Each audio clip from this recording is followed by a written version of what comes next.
This season of Shaped is brought to you by Gillette Labs, helping you look and feel your best with an unbeatable, smooth, clean shave. Available now at Chemist Warehouse. Sorry, just to jump back, the sale for the 4 years of Suburban Waste. Yeah. You said it was someone came and offered you double what it was worth. Yeah. Is that life-changing amount of money, or is it just Yes. kind of... Yes. Okay. Yeah, it was.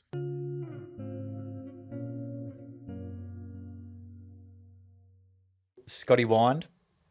Wynd, isn't it? Yes. Just wanted to make sure. Yeah, no. Yeah. Since birth. How upset do you get if someone says wind? It never worried me when I was playing. Yeah.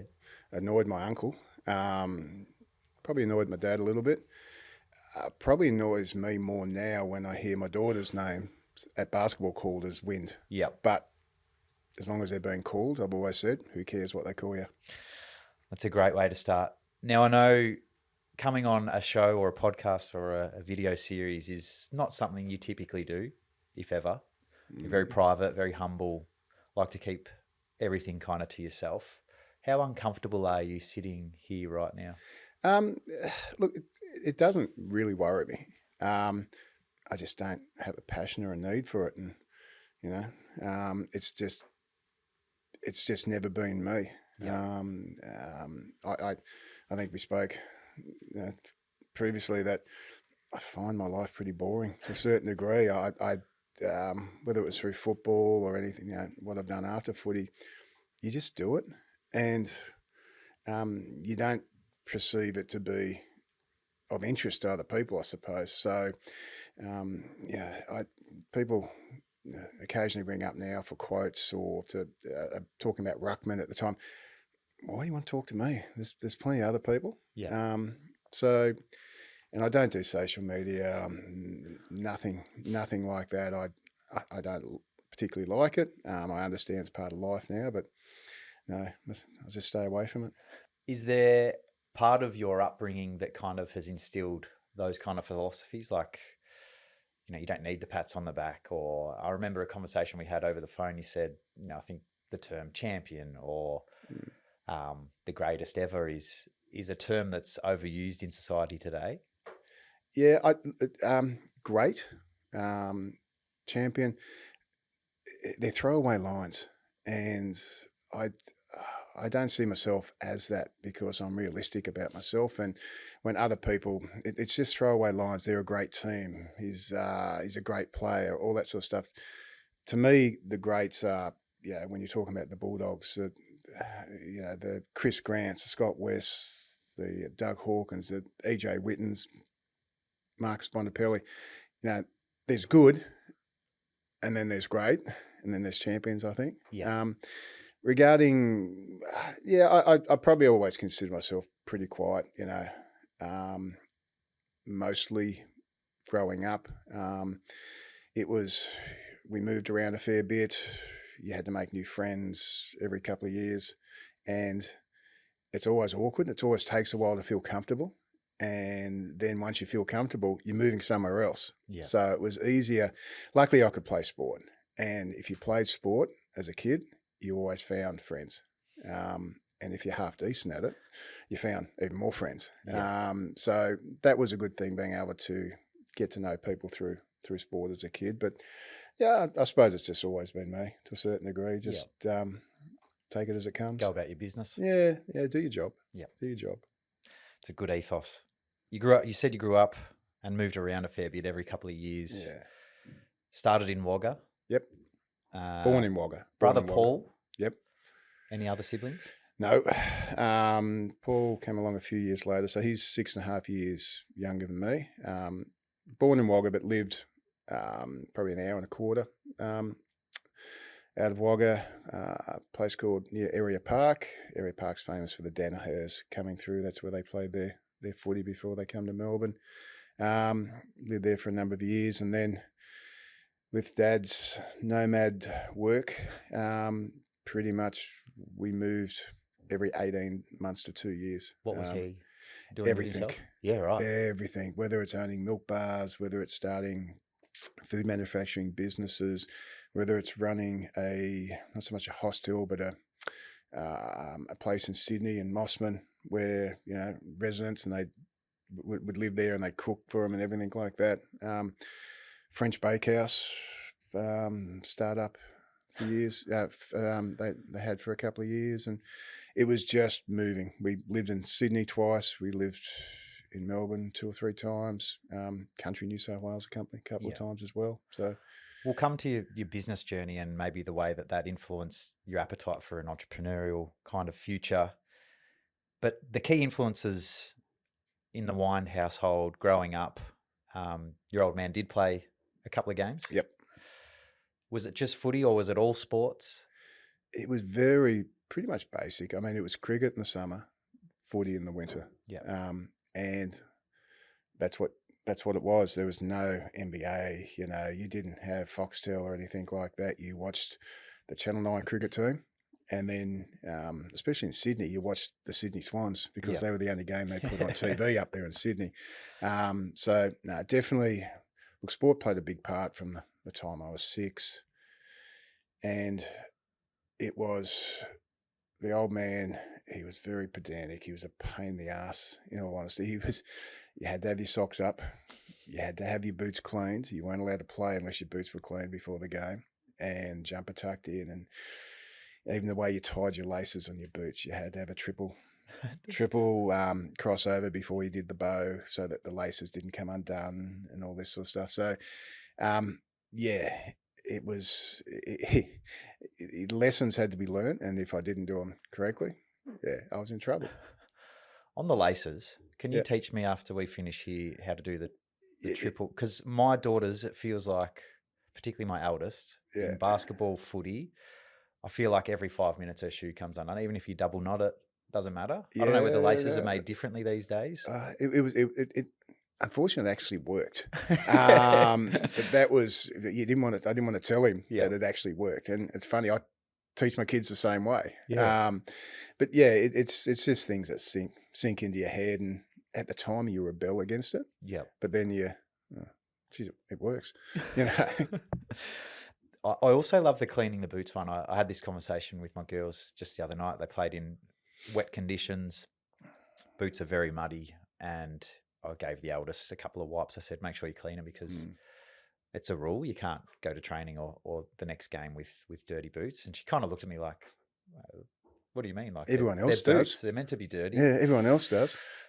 And I was like, no, it's just about, the foundations you're setting for your life ahead. It's not just about your footy boots. Yeah. I ended up having to clean them because she couldn't get the sticky cricket pitch mud out of the bottom of the boots. But are you a big believer in instilling those kind of behaviours from a very young age? You got four daughters. 4 daughters. Yeah, you'd have to ask them probably, but we'll get them onto you. I'm pretty sure they will say, in my own way, I was the same. You had to get to training early. You had to make sure you're at school early. You had to dress appropriately. Look, rightly or wrongly, the way you were taught as a kid, you may adjust a few things, but and it's about being respectful about the people you're with. It's about, if you commit to something, if you commit to whether it was dancing as for girls or whether it was tennis or basketball, you fully commit. You always go to training and everything like that. There's little things that, as you said, it embeds into your who you are, and then that grows from there, I believe, as you get older. Speaking of growing, you obviously did a lot of that as a youngster because you're very tall. I'm normal. That's the way I always say it. I'm normal, but yeah. Well, your debut year is 1988. Yep. Do you remember one of your first training sessions? I remember going to Skinner Reserve during pre-season and walking down the steps into the club rooms. There would have had to been, of course, back then you had about 50 or 52 on the list. Yeah.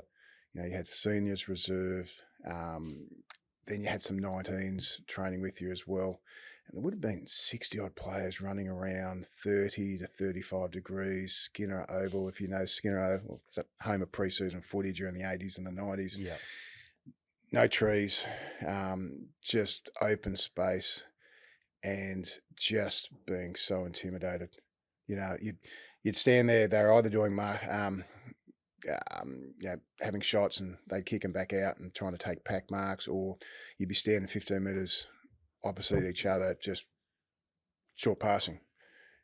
And I reckon my first pass hit someone else in the head, just because you're that nervous. But it was the most intimidating moment I think I can remember. Yeah. Because it was. I'd come from playing under 18s junior footy amongst kids to being around men, and it's intimidating. One of those men who can be an intimidating character, and he was on the footy field, is my father-in-law, Rick Kennedy. I believe he sprayed you maybe in your first session. Not my first. You remember it? But we always joke that for probably a couple of months, I just thought he was a prick. The first impression's probably right, but Rick, we'd run a 400 or a number of 400s, and I finished up, and he had the shits over something, and I had my hands on my knees, just getting a blow. Yeah. And I copped an awful spray. Stand up, don't bend over, don't show you're tired, that you're weak as so-and-so, all this sort of stuff.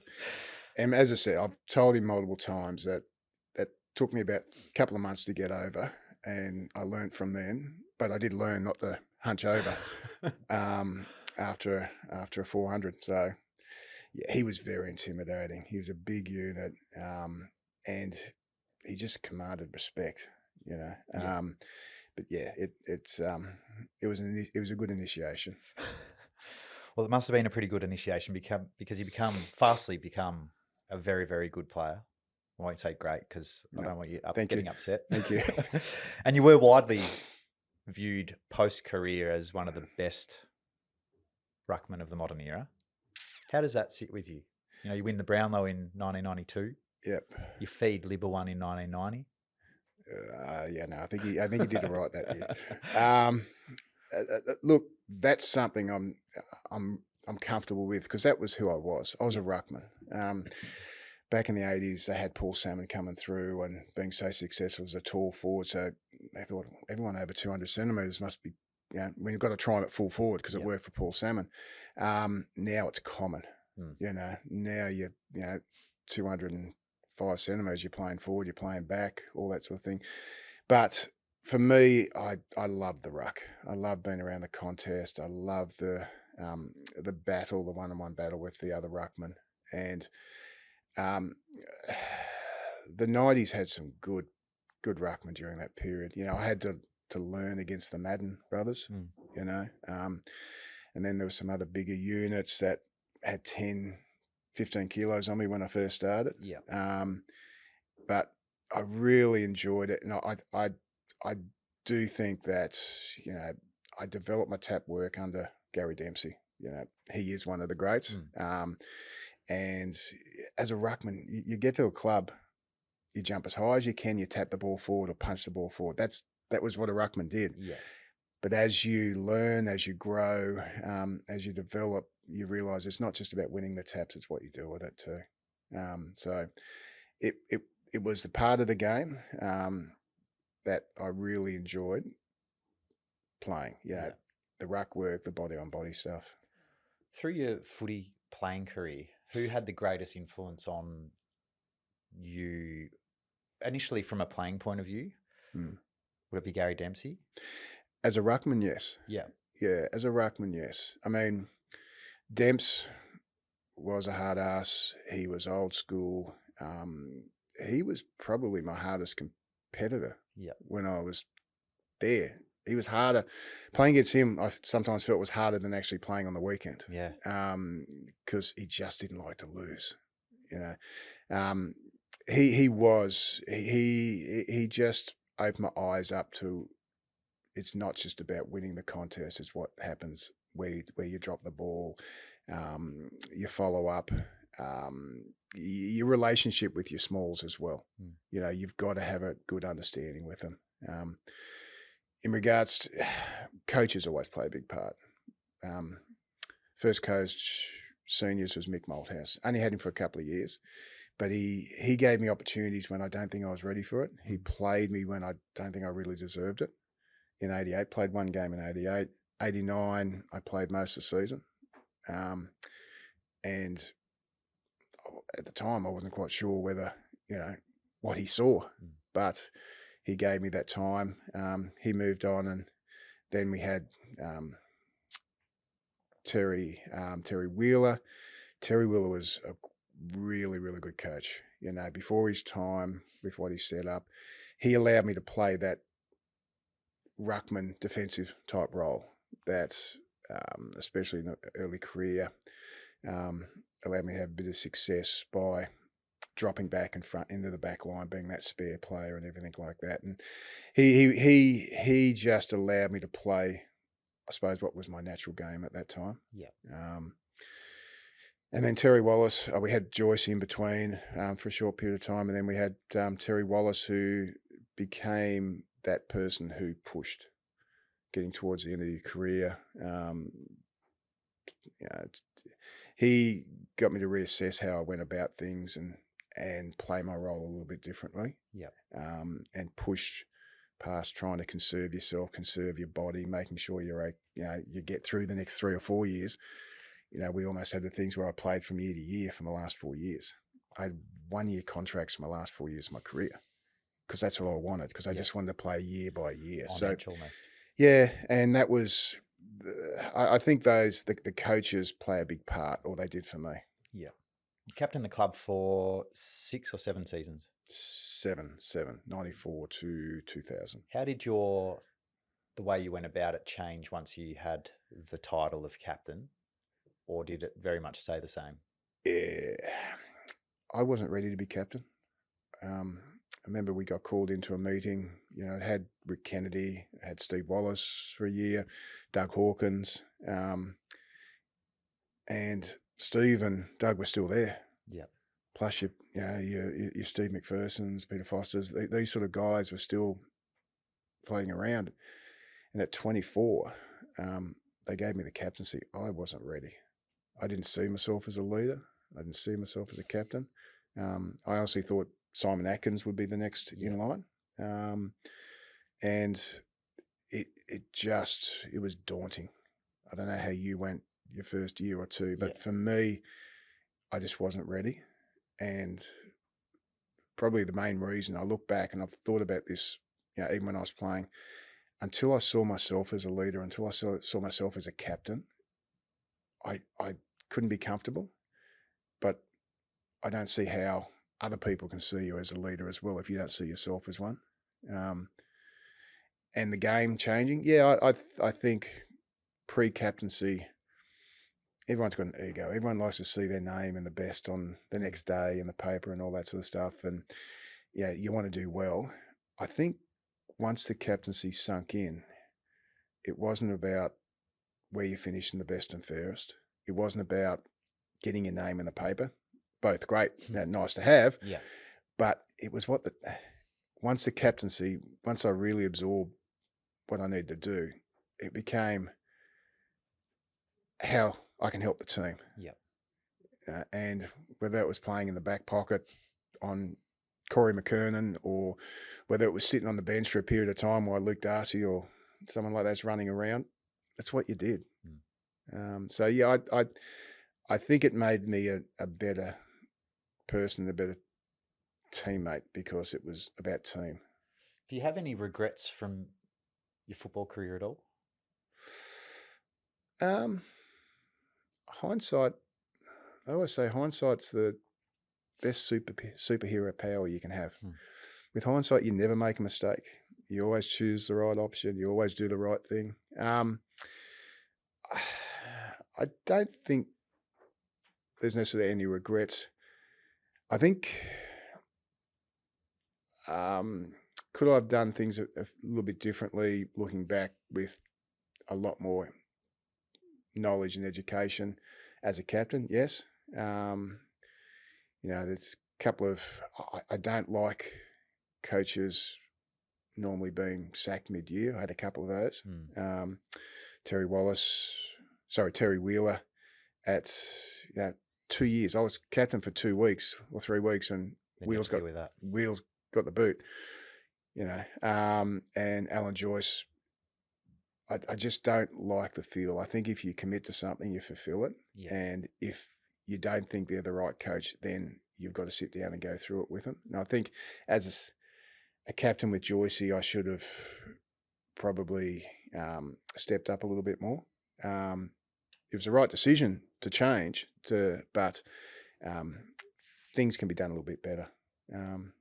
Playing wise, I was lucky. Yeah, I'm more than happy to take what I got out of my career. Yeah. Well, it was an amazing career. 230 odd, 237. Yep. 237 games. Yep. The transition between, I mean, playing in the 80s and 90s, you obviously working as well as playing. Yeah. What were you doing with yourself? It was, it was something different because I started in 88. Everyone had a job, or you're at school. Yep. I finished in 2000. There was 2 players working, myself and Libba. It was just an amazing transition going from not even semi-professional. Yep. A lot of guys were earning as much from work as they were from football. I think the year I won the Brownlow, I think I was getting paid 30K, 30,000. And it was just an amazing transformation for the game. I walked into the club in 88 and I remember going to the showers once and there was 2 baths. There was Tony McGuinness, Doug Hawkins and Peter Foster all in the one bath. Now, we just didn't do that at Chicana. But that's what it was. Yeah. And by the time we left, you've the amazing change of your prep and how you prepared for games and what you did afterwards, all that sort of stuff. It was a huge transition. And everyone worked. You worked until 4 o'clock or 4:30 and then off to training. Off to training at 5, off the track about 7:30, tried to do some weights after that and get home. And I remember the first couple of years, you get home, you just couldn't eat. You just wanted to go to bed. But that's what you did. Does that instill certain behaviours in your work ethic and being willing to put your mind to something and commit to it? As you've said, like that commitment is everything. Does that instill the behaviours, or do you think there were still people that were willing to cut corners and bend the rules? You're saying players or? Players. Of course there is. Yeah. It's human nature for most people. Or sorry, I shouldn't say that. For a lot of people, it's human nature that if there's an easier road to get to the same you'll take destination, you'll take it. I mean, my last year, we would train pre-season. Terry Wallace had us for 3 or 4 years where we'd do a pre-season and you would be training, doing ball work 3 days a week at 6 o'clock in the morning. The workers had to be there at 6 during pre-season. You'll train till 8. You'll do weights from 8 till 9. I was then in the office using their phones because mobiles were too expensive to use and making calls to customers and things like that. That was we always said the workers trained from 6 to 8 and then the 8 to 10s were the bludgers. The guys who got to sleep in. But we would train at 2 o'clock in the afternoon towards the end of my career. And you had to have all your work done by 1:30, 1 o'clock, and then get to training. I found once I retired, I was finishing work at 1:30, 2 o'clock, and I've got nothing else to do. I've cleaned everything up. I've seen all my clients. I've touched base with these people. It took me a while to adjust once I retired to change the body clock to a certain degree. Yeah. What were you doing in 2000? 2000. So I worked for a company called Collix in the waste industry. Yeah. So started there in mid-95 and worked there until about towards the end of 2002 when we then started up our own business. So I was selling rubbish and, as I always say, talking rubbish sort of thing. So that's a good combo. Makes sense if you're in the industry, right? Yeah. You said you opened or started up your own business in 2002. Yeah. Was that with a group of mates? Was it with a mentor that had kind of brought you on that journey? How important were those 7 years prior in learning? Yeah. The caper of the business, talking rubbish business. Talking rubbish. Could I call him a mentor? I probably could. but I won't. Look, Glenn Coleman. Glenn was at Fitzroy, Sydney, and we were lucky enough to pick him up at the Bulldogs in 1990. Got to the club, 1990. I was still trying to establish myself. To a certain degree, I saw him as a competitor coming in because he was a part-time ruckman as well as centre forward. We just clicked. Yeah. I don't know why, because we're totally different, but we're the yin and the yang, but we just clicked. And he got me a job at Collex in 1995. A year later, he was my boss. He's my sales manager. He helped me there get a start. And then in 2002, we decided to have a crack ourselves. Yeah. So started a business called Suburban Waste. Put the houses on the line, bought a couple of trucks, worked out of a crappy factory in Brayside that we shared with a sheet metal maker, just a couple of desks in the corner, and we went out and knocked on doors.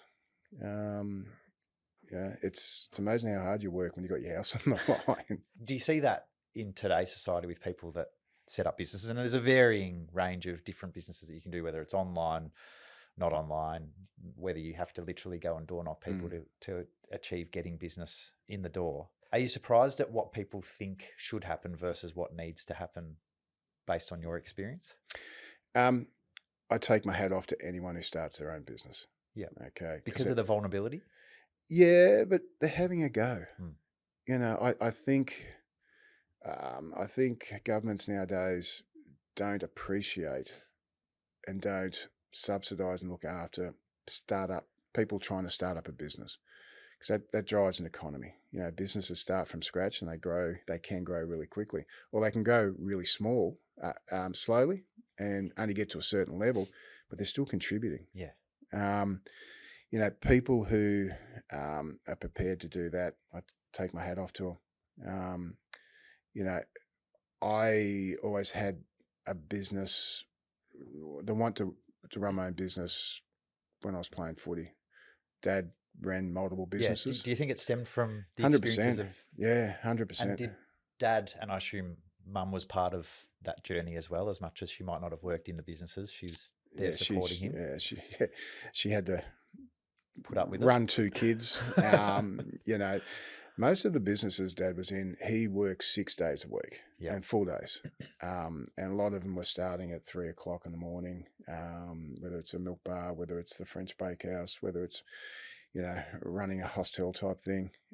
So there were long hours. So did any of them kind of kick off and become really successful, or was it always just a stepping stone for him to learn a different avenue of experiences or expertise? We've had this conversation. I wouldn't necessarily call him successful financially, but yeah, he would read the paper and he'd find a business. He after he finished in Melbourne playing football, he moved to Mount Isa to work in the mines. Yeah. And he coached a footy side up there. He went to Area Park to coach a footy side there and work in a cannery and all this sort of stuff. It's just he followed his nose. He did start one towards when I was sort of early high school, which became pretty successful at the time. Unfortunately, you need good partners, and that didn't end well. But it definitely was very successful. Yeah. And that's what I suppose for me, always having that passion to want to run some sort of business. My football manager, John Andrews, who looked after a lot of Bulldogs and a lot of Essendon guys over the years, involved with Steve Wallace in Essendon Mazda, City Mazda, and multiple other ventures. He when we spoke about it, he gave me the advice of, if you want to run your own business, you've either got to have looked after a business previously, as in ran your own business previously. That's pretty hard to do when you haven't haven't been involved in one, or you got to know the industry backwards. And I took that advice, and as I said, spent 6.5 years working for someone else in the industry that, you know, I learned to love, the waste industry. In sport and in life, the little things matter. A clean shave with Gillette sets the tone to be the best. sharp, focused, and ready for whatever's ahead. The new and improved Gillette Labs razor feature the best blades yet. It leaves me with an incredibly smooth shave. Trying to describe it for my audio listeners just doesn't do it justice. Pick one up from your nearest Chemist Warehouse and try it today. The journey of building that business from 2 trucks, I think you said Yep. you started with, to where did it end up? You exited at some stage? We took the money and ran. Smart, because lots of people don't. When someone comes along and offers you double what it's worth, Yep. It's pretty hard, especially when you started from scratch. Yep. And it was your first big venture. And, so Suburban Waste lasted from 2002 to 2006. It was only 4 years. Yep. We then had to spend a couple of years out of the industry, locked away. And then we started in 2008 a company called Superior Waste. Superior Waste was a little bit easier because we had a few dollars behind us. Yep. So it wasn't running it on the smell of an oily rag. Yeah. Sorry, just to jump back, the sale for the 4 years of Suburban Waste. Yeah. You said it was someone came and offered you double what it was worth. Yeah. Is that life-changing amount of money, or is it just kind of? Yes. Okay. Yeah, it was. It's back then I didn't have internet banking, so when the money went into the bank and we rang up on the phone and the amount's there, it's pretty, it's. How does that feel? Because I mean, there's so many people out there, particularly starting their own businesses, going, I assume at some point that's the dream, is to have the check that comes in and you go, wow, we made it. Yeah. What's it feel like as a person who's put their blood, sweat and tears and their house into this? It's a feeling that you've accomplished something. Yeah. Financially it's great. What it does is it allows you to, in my mind, help my kids. And was that a driving factor prior? Not going into it. Yeah. But when you do have a little bit of success, you go, okay, well, how do we help the next generation? Because it isn't easy out there. I'd hate to be starting from scratch, as so many kids do nowadays, in this environment. But for me, it was allowing us to do some things for the family. On a personal note, my grandmother at the time was living on that farm by herself, and she'd lived there for like almost 14 years. Yeah. After my grandfather passed away. She was on 1,160 acres by herself. And my goal was to buy her a unit in town, because she would never let the Rellies or anyone else, because she didn't want to impose herself on them. That was my goal. It allowed me to do something for my grandmother, who I owe so much to, and to put her into a unit in town. And she enjoyed herself there, because she got to walk down the street. She got to communicate with people. She wasn't living on this farm by herself, waiting for someone to drive in the driveway. Isolated. It was great. Yeah, and it was a really good feeling.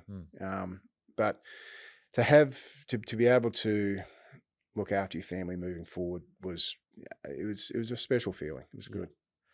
And then you go back into the industry. Yes, they were silly enough to let us back in. Which is another.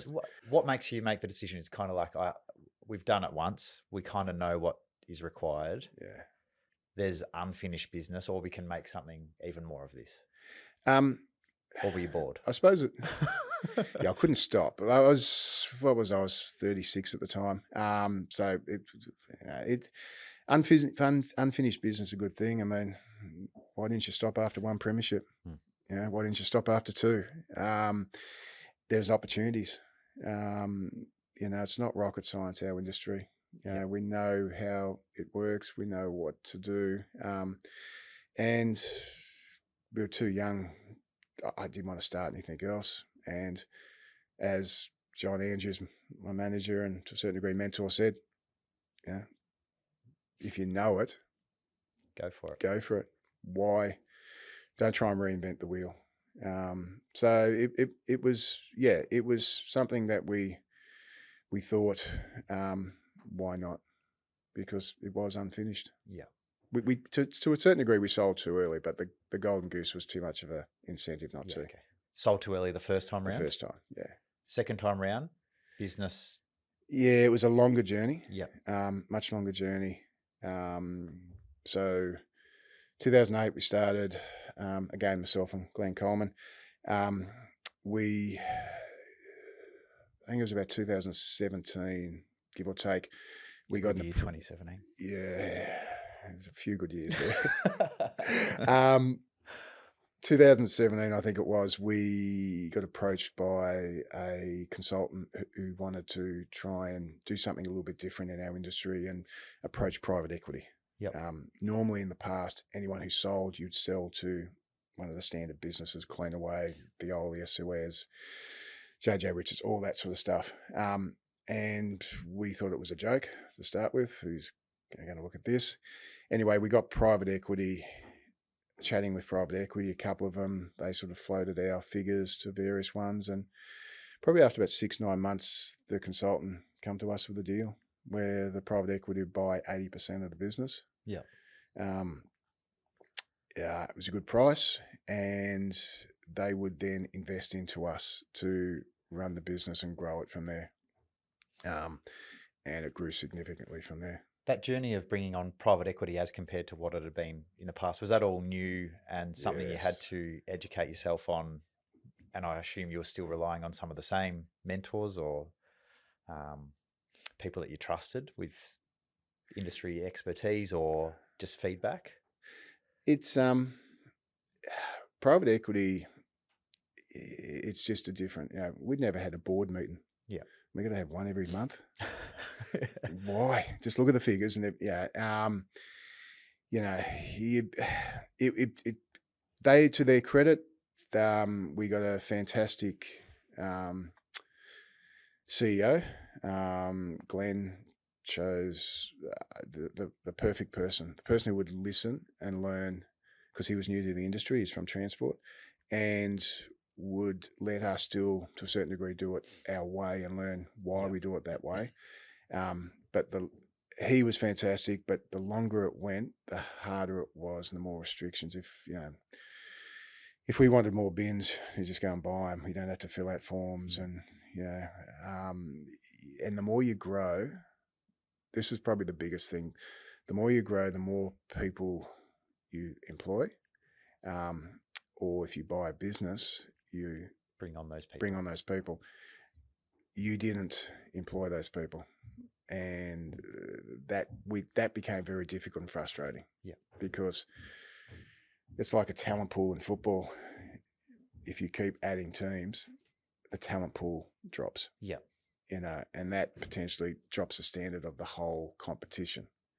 And that's probably the analogy I'd use with, whoever's watching this, and don't really care. But it became difficult. The bigger we got, the more difficult it was to have the best people that we needed in certain positions. So had you time again, would you still make the same decision, or would you do it a different way, knowing that you could still grow? Nah, this was a good decision. Good decision. Yeah. I think we controlled it very well. And, Yep. The investment that private equity make, they got a very, very good return. So that was sold at the end of 2021. Yep. Now that business, which is called WSG Group, Waste Services Group, just got sold again at the end of 2024. And everyone's got their piece of the pie. Everyone's happy. I think so, yes. Very good. From your own experiences, being in business, being successful in business, and then seeing other people in their own successes, because I'm assuming you've crossed paths with many people that have different stories, but have similar experiences maybe. What are the key themes that these organizations kind of instill in not just their business, but the people that they employ? Well, speaking on behalf of myself and Glenn, we've always believed that you work with people. Yep. They don't work for you.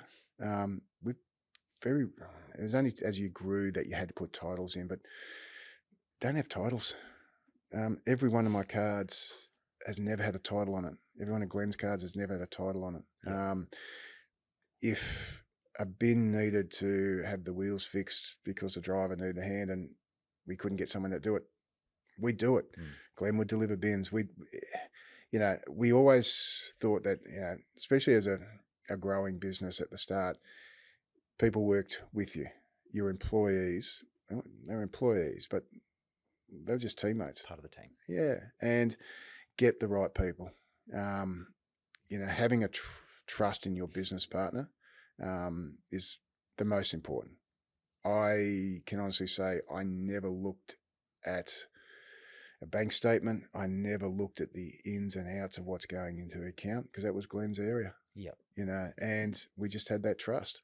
And then having the good people, pay the extra for the good people. That's just the key. It is. If you take shortcuts, it'll bite you on that backside. The old Sydney Swans no dickhead policy sort of thing. That if you get these people and then reward them, it doesn't take much to say thank you or well done. Those rewards, I mean, there's probably a lot of people out there at the moment, and you hear even post-COVID, there was a lot of people shifting jobs because, they were poaching, they were paying them way above what normal rate was for their role. Does a reward have to be financial, or can you instill other kind of things in your culture that people truly value? Look, money comes into it. Money comes into it, but you've got to enjoy where you work. Okay. A lot of people,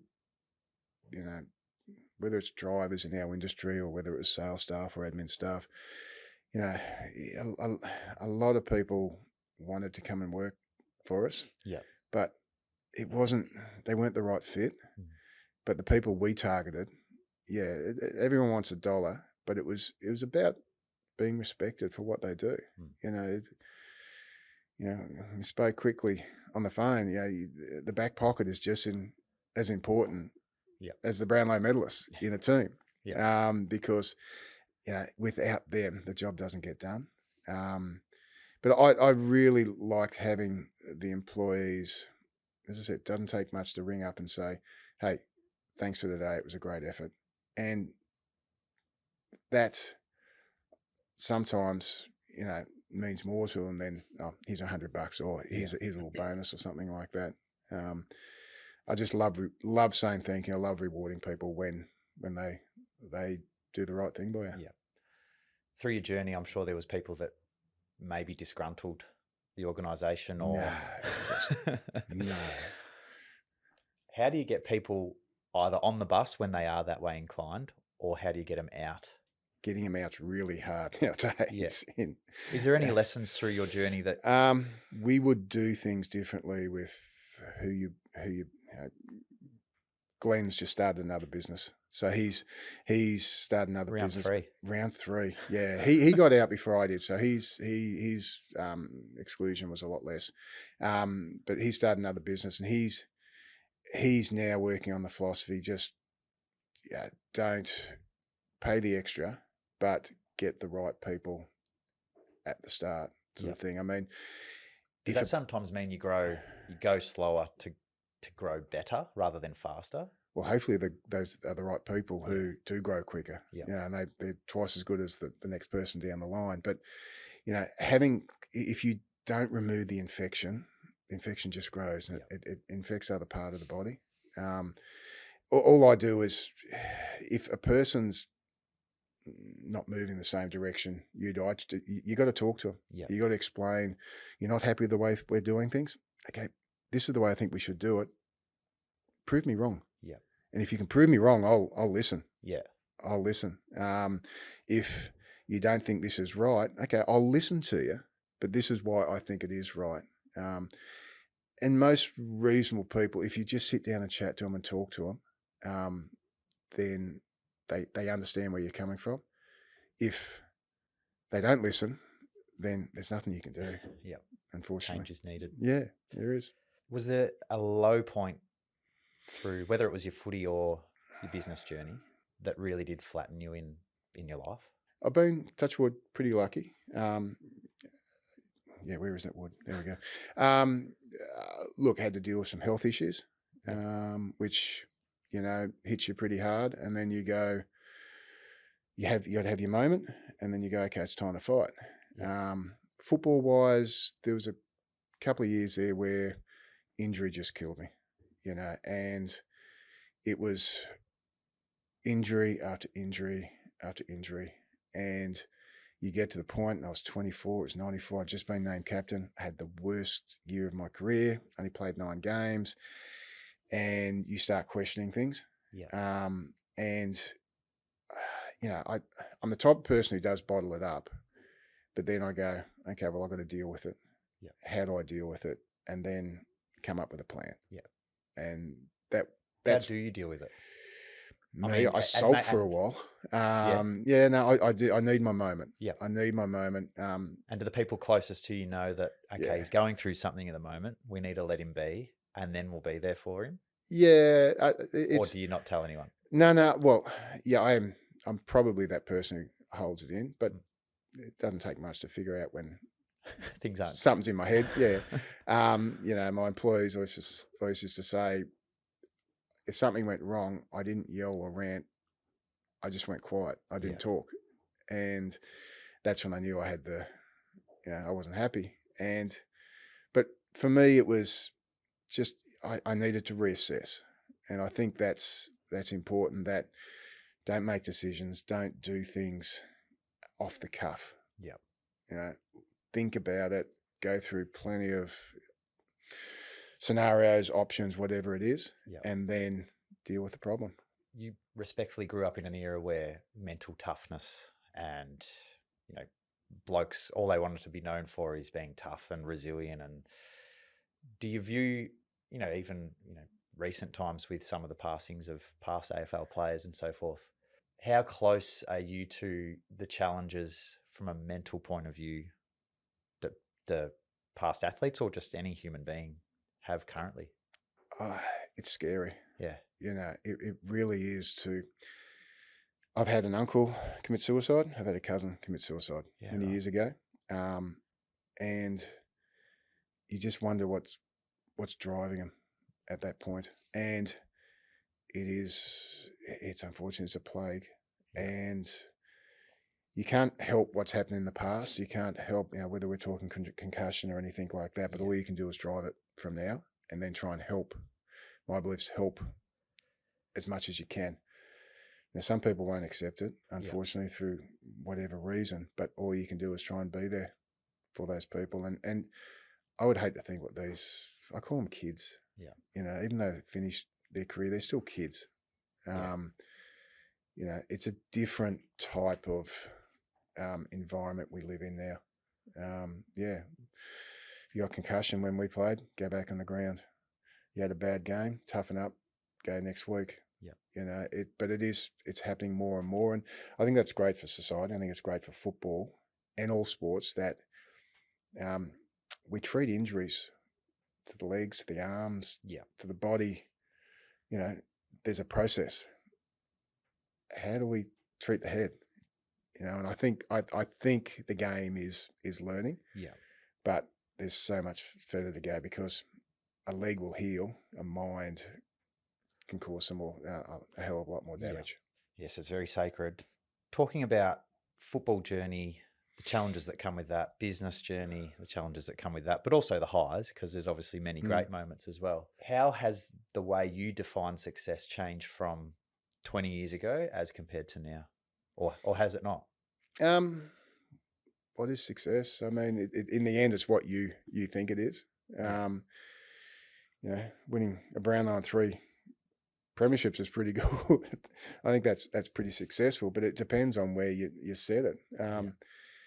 For me, success has been about trying to give my family a better life.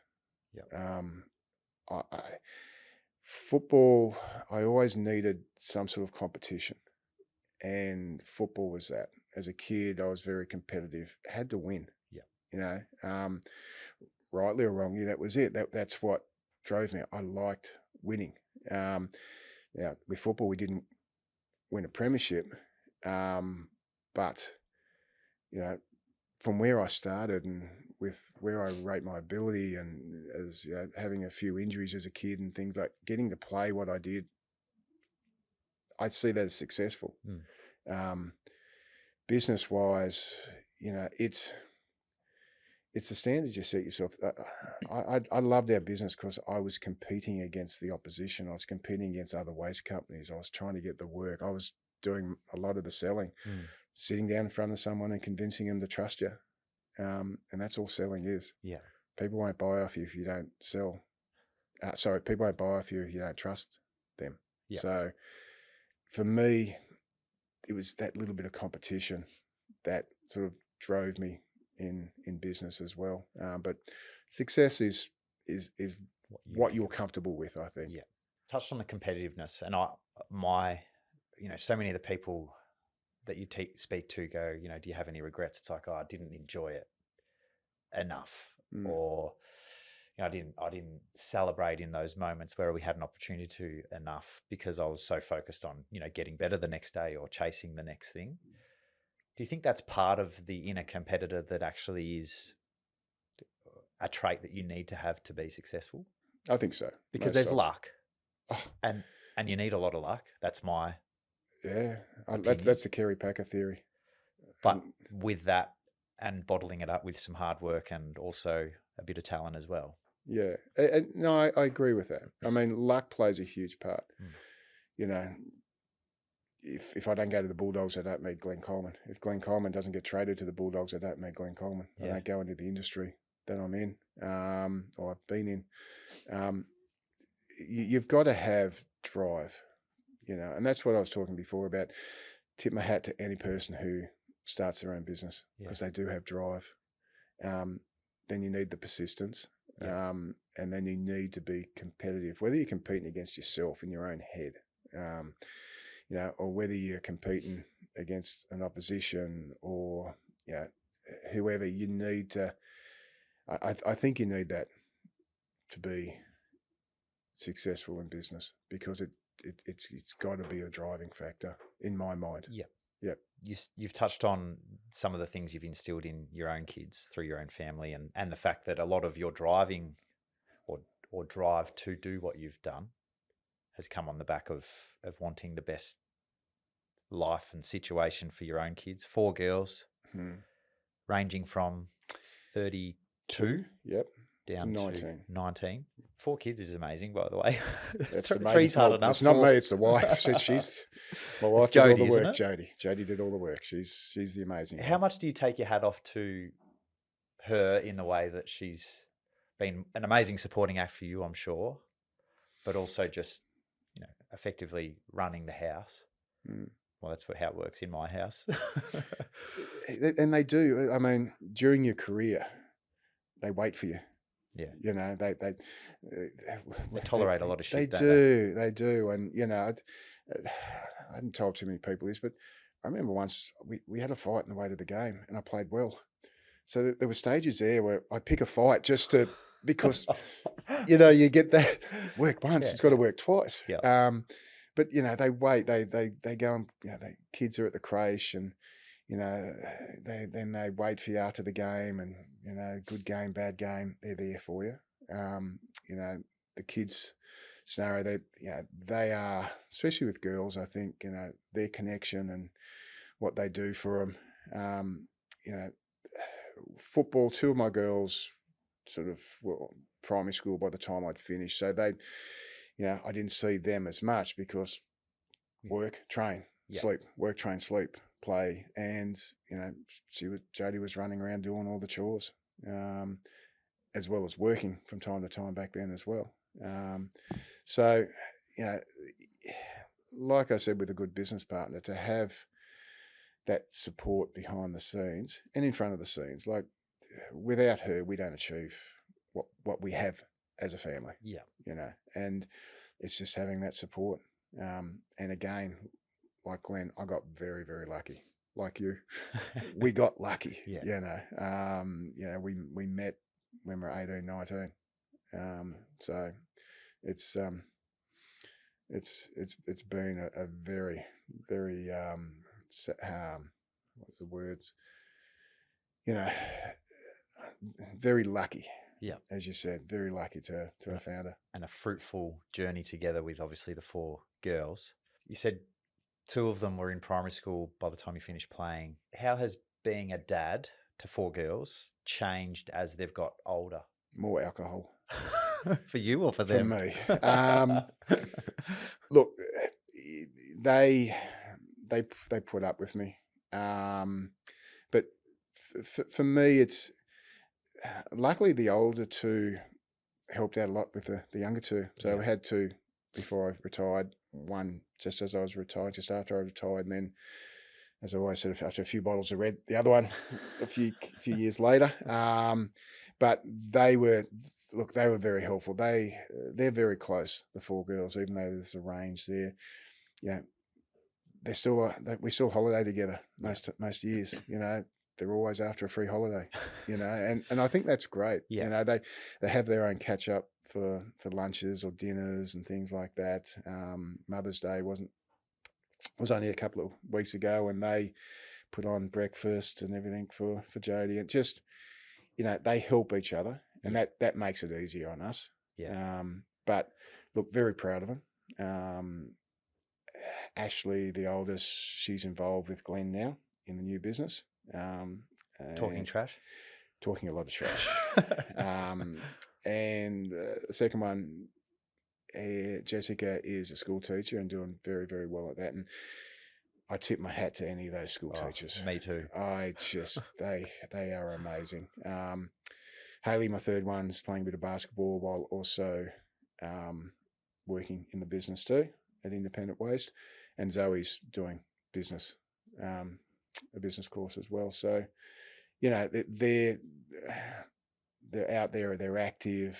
I can tell you're very proud. They are. It's just to have them and to be, I love going and watching them play sport. Always have the whole way through. I'd prefer to go watch them play sport than go and watch the Bulldogs. I just really get enjoyment about them enjoying what they do as well. Have you had any family rituals that you instilled in early days as a family? You mentioned family holidays, maybe that's one of them, or is there any philosophies that you've carried through to this day that you're seeing the way that they live their life? There's always words of wisdom. But any particular ones that you... Probably the ones they heard, not week in, week out, but many, many times as all of them grew up, was that there's leaders and followers. Now, don't know which one you're going to be, but if you're going to be a leader, lead the right way. Lead the people you're leading in the right direction. If you're going to be a follower, follow the right leaders. I said, I don't know which one you're going to be. I've got an idea, but you're going to have to make that decision. But when you do either become a leader or a follower, make sure you're leading correctly, or make sure you're following the right people. It was something we've spoken about multiple times. That's sound advice. Well, it's it's just the, there's so many options, there's so many distractions out there. So if you surround yourself with good people, and whether it's family, whether it's business, or whether it's friends, surround yourself with good people. There's less chance of something going astray. I like that. You're still on the journey of being a dad, and that'll remain forever, obviously. But how do you know if you've done a good job? I mean, there's lots of parents out there that are probably early on in the stage going, fuck, what does even doing a good job mean? But again, it's a bit, how do you judge success? How do you, it's in the end, I think you just got to be comfortable. I'm comfortable with the way my kids have been raised. Sorry, I shouldn't say our kids have been raised, myself and Jodie. I'm comfortable with the way we raised them.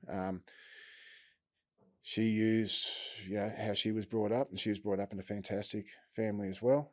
And I've used a lot of my stuff that toned it down a little bit because, as I said to the old man, he was a prick. But you've got to be comfortable with the way,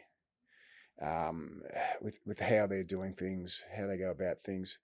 I watch them with, when they interact with people. I'm proud because they're good kids. That's the main thing. What other achievements they do, that's a bonus. Doesn't even matter. They're good people. It does matter, but good people.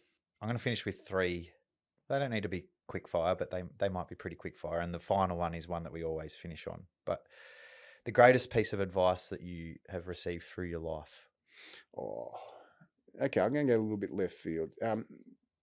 Being tall, this sort of expands out, but being tall as a kid, you didn't like standing out. Well, I didn't. So you'd hunched over Yep. and you'd sort of try and blend in with everyone.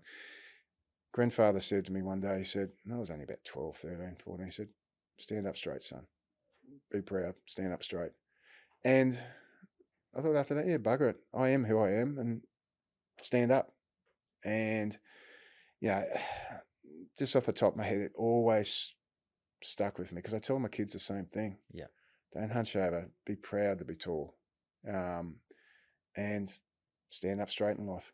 It reminds me of one of my favourite sayings in Be Yourself because everyone else is taken. Yeah. There's only one of you. Yeah. So don't hide away from it. Be who you are. All right, we're going to finish on this because you've been amazing. The one piece of advice you'd give yourself as a 16-year-old. I mean, to a certain degree, it comes back to my old thing about hindsight. You know, you look back, if you change one thing, certain things in your life don't, you know, the butterfly effect, it doesn't. Yeah. I think, I know what you're saying, but to me, I don't really want to change anything. Yeah. Is the advice then in every moment through your life, it's teaching you something? Yes. And depending on your perspective in that moment will determine which way you go. Yeah, I think so. Kind of just the acceptance that things happen for a reason. Good and bad things happen. You know, there's lots of things I wish didn't happen, you know, for over many, many years. Yeah. But they happen, okay? And you just got to deal with them. But as I said, if I change, you know, if I change one thing, could something not happen? Or, you know, it's funny, if we don't come back to Melbourne, I don't meet Jody. Yeah. I don't potentially play at the Bulldogs. I don't meet Glenn Coleman. You know, I don't have the friends that I have. I don't have the family I have. So for me, no, just go and live life. Yeah. A little bit wankery, I know, but just go and live it because, you know, it's actually all you can do. Yeah. I remember listening to Bryce Courtney. Wrote all the books, The Power of One, everything like that. And something stuck with me from him. It said, every person on this planet is a miracle because they were the one bit of sperm that got through out of the 10 million. Yeah. You're already a winner. Yeah. And you know, we are, I thought about that for a while, that shit, just achieving that, even if you don't do anything else, you're blessed. You are. Yeah. You've done something that 10 million other little swimmers couldn't do. Yeah. So I'm really comfortable, really happy, and I think you've got to have that. If you know, whether it's footy, if you're playing footy and not enjoying it, don't play footy. You know, I've said that to the kids with their basketball. If you're not enjoying it, don't play. Same with business. You know, same with if you're in a group and you don't like the group, don't hang out. Don't, just go. Yeah. Just go. Just disappear. So you've got to enjoy it, mate. You really do. Well, Scotty, we thank you for your generosity in coming in and sharing more of your story, but also the insights through your journey, both playing, being a dad, but also in business. And wish you all the best in your future endeavours. I'm sure there's still you too. plenty of things to tick off, and I look forward to catching up. Maybe up at the farm, farm. You're on the journey too now. You've got to then, you know, find something to do for the next 30 years. So absolutely. Good luck. Thank you. Appreciate that, mate.